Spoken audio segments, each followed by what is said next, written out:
Hey guys, and welcome back to Superstar Saga. We're going to kick things off here by demonstrating how this block works. It comes towards you, you jump and hit it, and you get a coin, that's about it. I'm only going to show you about 15 rotations of this sucker, it's fine. Basically, it goes faster and faster as you hit it, so it's pretty easy to miss after it gets to like 20, 25, that kind of thing. I think the highest I've gotten is about like 30, if I recall correctly. I'd get bored at like 20, mate, so kudos to you, I guess. Well, I mean, yeah, it's got to be something you have to have that obsessive, patience for, which I do at times, but that's rare. Did you think we left these puzzles behind in the Chuckalook Woods? Oh no, my friends, they came with us like some obsessive stalker in puzzle form.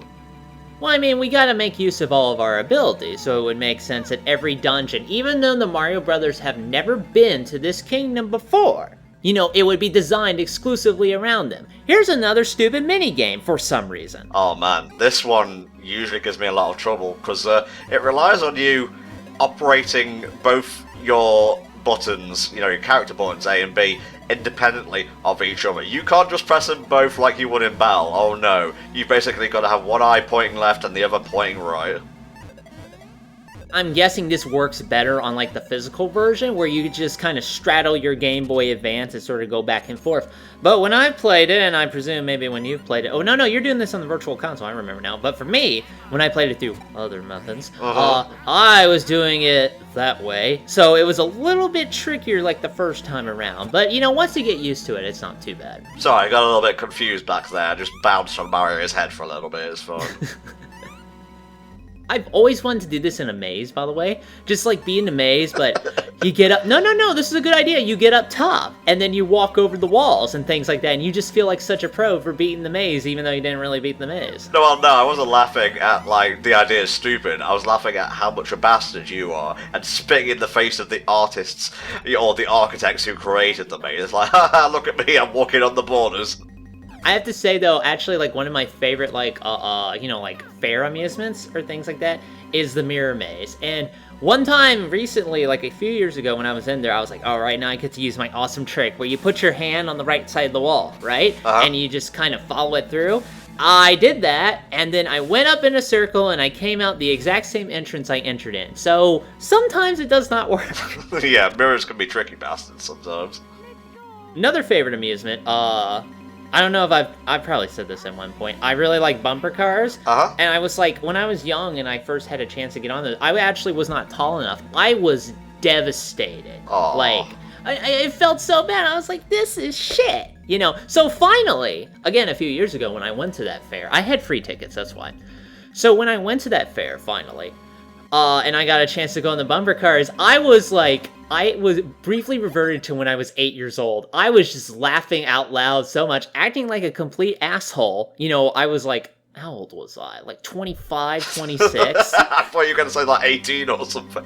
No, I am still a dork even as I approach those other years. So, yeah, that's pretty much how I was acting. Matthew Willard, age 25. I'm 28. These blocks fuck me up something fierce because they'll change to the other brother's colours at a moment's notice. So I'm always ready to do 3 Marios, but it will go 2 Marios and 1 Luigi and then back to 75 Marios. Yeah, it throws me off too. They're easily my least favorite block. It just feels like a slow kind of thing to do. I kind of wish they sped it up a little bit, but that's just me. This part I always forget when it comes to the University, because, it's like a secret underground base where they're testing stuff. I mean, I guess it's for science and perspective. What is it? Doesn't make any sense here, but whatever. It's a pretty simple puzzle overall. I actually, when I think of an area like this, with the ramps and things like that, I'm actually more reminded of the area from Partners in Time where you get an ability that lets you turn into a ball with the other brother and kind of roll around. And it looks like you would get that kind of ability here, but you don't, so it's kind of weird. I don't remember that at all. Although, to be fair, I only really remember, the final boss from Partners in Time, and that's about it. Yeah, I remember the final boss too, at being a complete pain in the ass, unless you have mixed flowers, in which case it's pathetically easy. So yeah, nicely done, I guess. Oh, come on, Mario needs a new pair of BP! A trio's fine too. I'm trying to think, if these two actually did go to, college, Like, what kind of degrees do you think they would shoot for, exactly? Plumbing and engineering? No, do something besides plumbing. This is like alternate universe, D4C. It's like they're never plumbers at all, but they have the opportunity to get 4 standard years of education. What do you think they would major in? Let's see. What do we know about the Mario Bros besides the fact they're good at plumbing? Probably something to do with, like, athletics, because they're really good jumpers. I guess. Although, I don't really see Luigi shooting for something in sports science, I'll be honest with you. I guess if I had to wager something, Luigi would probably get, like, nothing practical, I think. I think he'd have a more creative major that will ensure he gets nowhere fast, of course. The liberal arts or something. Well, okay, no, I tell a lie. And you think that wouldn't get you any place, but it does. He'll just get a writing career on Kotaku as a result. Okay. Apologies to all Kotaku fans out there. What, like 5? Come on. Oh, shit. Boy. Yeah, there's nothing else to do for Bance while he solves the puzzle over here. Uh-huh. And you do have to be careful with how... Yeah, see, because this easily happens. Like, you can actually fall off the slope, so you kind of have to aim yourself carefully to be able to do the helicopter move to get to the next platform. Well, I meant for that to happen, yes. Yes, exactly. It's all going according to Entom's grand plan. Tiny Mario and everything. Why are these panels... Why do they all have smiley faces on it? That's just weird. You're aware that there's, like, a laughing theme throughout the entirety of the Bean Kingdom, right? And for that matter... Why did they... I mean, it's a great gimmick, don't get me wrong, and it's very cohesive throughout the entire game, but why did they, like, get beans and then go, you know what, we'll have a laughing theme throughout the game?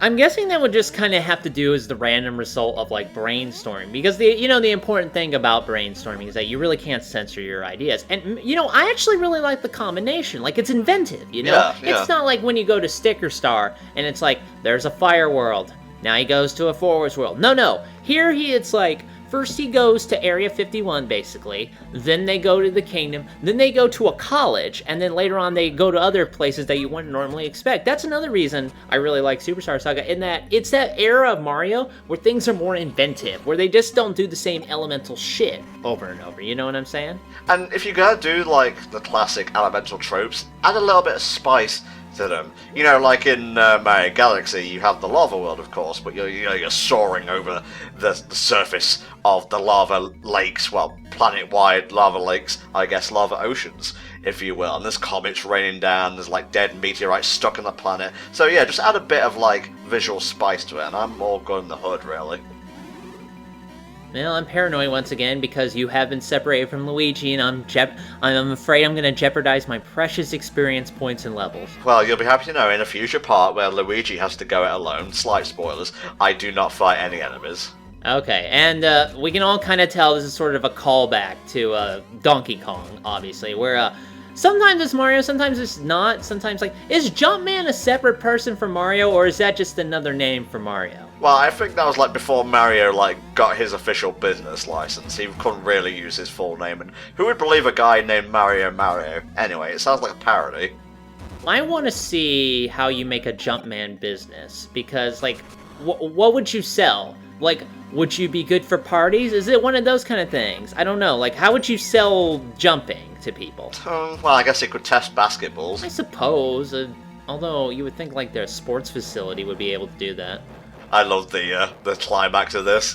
Need to go through all that just to hit a switch. You probably could have used, like, it's because you have to hit it from underneath, or not from the side. Otherwise, like, the spin jump could have handled that. You would think you'd be able to just turn it, like, physically, the mirror. But no, you had to go through, like, this elaborate sequence in order to get a machine to do it. It's like making a Rube Goldberg machine just to make your breakfast. I mean, we've seen those in, like, 90s movies, but it's never really a good idea. A good, I guess you could call it, like, a side effect of activating the mirrors is the light beam can tell you where to go, so you're never really gonna get lost. I always think whenever I do that light beam thing, I always think, like, it's supposed to be super hot that it hurts you. Like, the first time I was playing this, I'm like, am I allowed to touch it? Is it like a laser beam or something like that? But no. Blow the switch towards me. That was the easiest one of those types of puzzles. Yeah, I'm not a big fan of this one, because it's hard, and I don't like hard things, as you know. Well, I think you may be thinking of a version of this puzzle that comes later, actually. Yeah, I am, and, well, as you know, like I said, if it's hard, I don't like it, and... challenge! Yeah, some things that come up later in Superstar Saga will definitely earn that higher. Oh, yes. Possibly related to Donkey Kong, making it the second reference to, the Primate pal. Okay, now, I'm trying to remember what we do next, because I believe we have to, we have to flip that around, so... I love how you always say that seconds before the puzzle gets solved. You know how it's gonna happen. Stop playing coy. I'm just saying, you know, I am merely sharing the experience of revisiting this game with everyone else. I'm just the avatar through which the Let's Play flows, really. My Stan Blue Man group is ready to activate the Beanstar, Cackletta. I don't know why I reached for Blue Man group now that I think about it. I was sitting there going, okay, I need a robot theme, group of people, Blue Man group, there we go. How about Pretty in Pink? That a good stand name for you? Isn't that a movie? Yes, but you can use movies for stands. That's true, they did do that in one of the novels. Man, that novel apparently was fucking weird, I don't know. Yeah, Jorge Joestar or whatever. Yeah, however you pronounce that weird ancient name. Okay, there's a save point for a reason here, so make sure you're tooled up and ready to go, because the next boss fight, while not the hardest in the world, does have a few devastating attacks that you're going to want to look out for. Let me just bookmark our place here, you know, just in case we have to come back later in a year, and we're just going to see where we left off.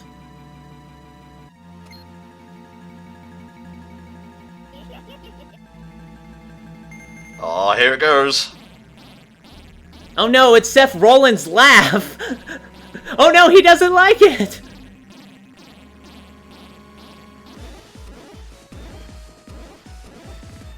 Well, that's some pretty good... Maybe this guy should be the new Jumpman, wow! Imagine if the Beanstar was the final boss. That'd be interesting. I mean, they don't do that, but still.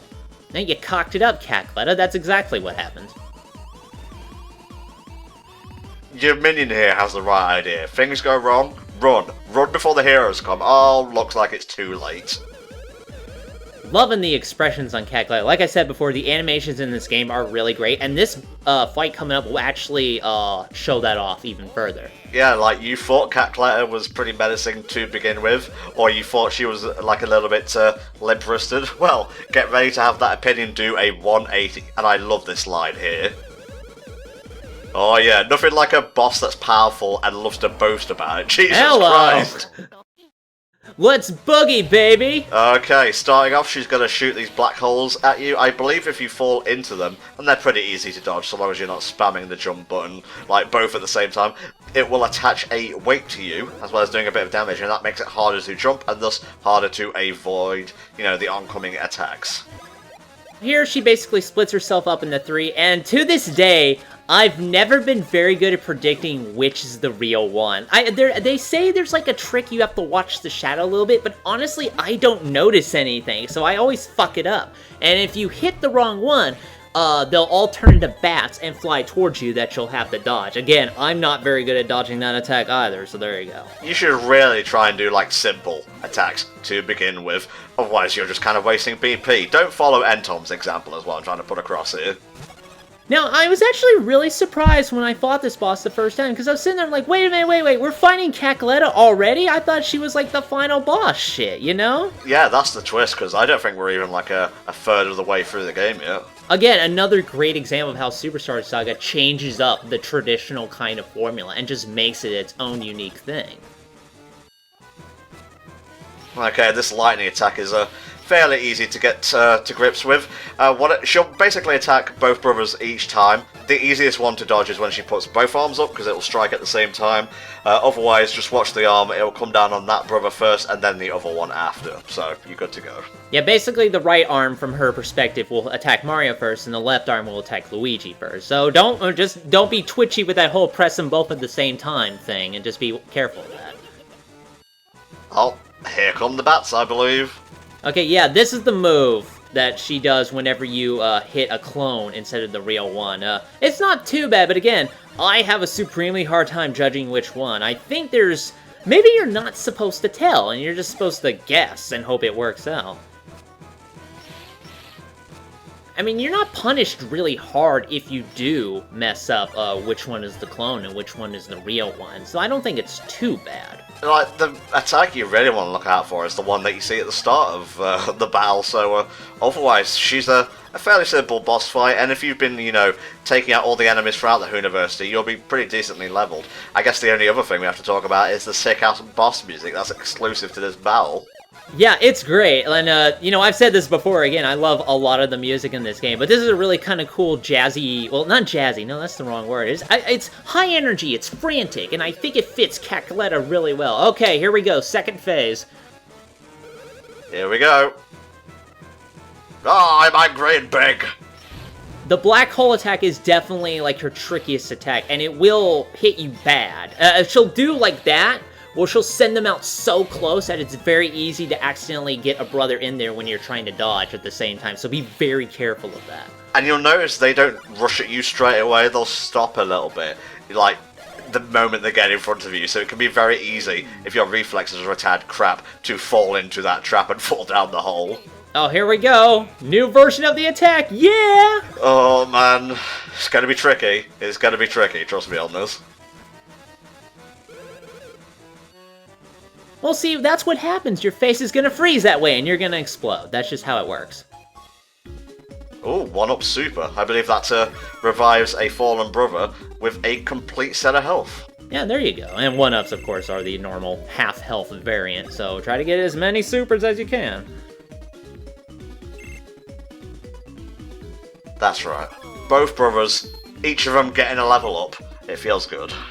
I mean, it feels appropriate when you defeat a major boss, and Cackletta, not as difficult as she is, she's still a major boss, and a really kind of fun fight. I really enjoy fighting this boss. For sure. I was terrible at that boss when I was a child, but I guess as I go through the game, it's just a case of honing your reflexes and becoming better as a person, for the most part. I do have to admire how Cackletta actually stepped up right now to try and fight the Mario Brothers. It didn't fucking work. She got her shit wrecked, but at least she tried, which makes her a more proactive villain than some of the others in the series, I find. Yeah, and that was right after her plan going tits up as well, so she could have very easily just fled, like Forful suggested, but whatever.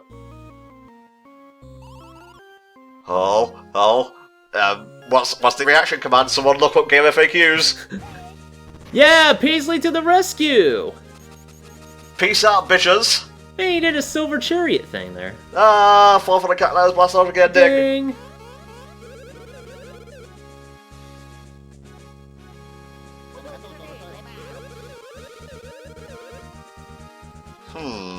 I sense there are shenanigans behind this little event. That is interesting.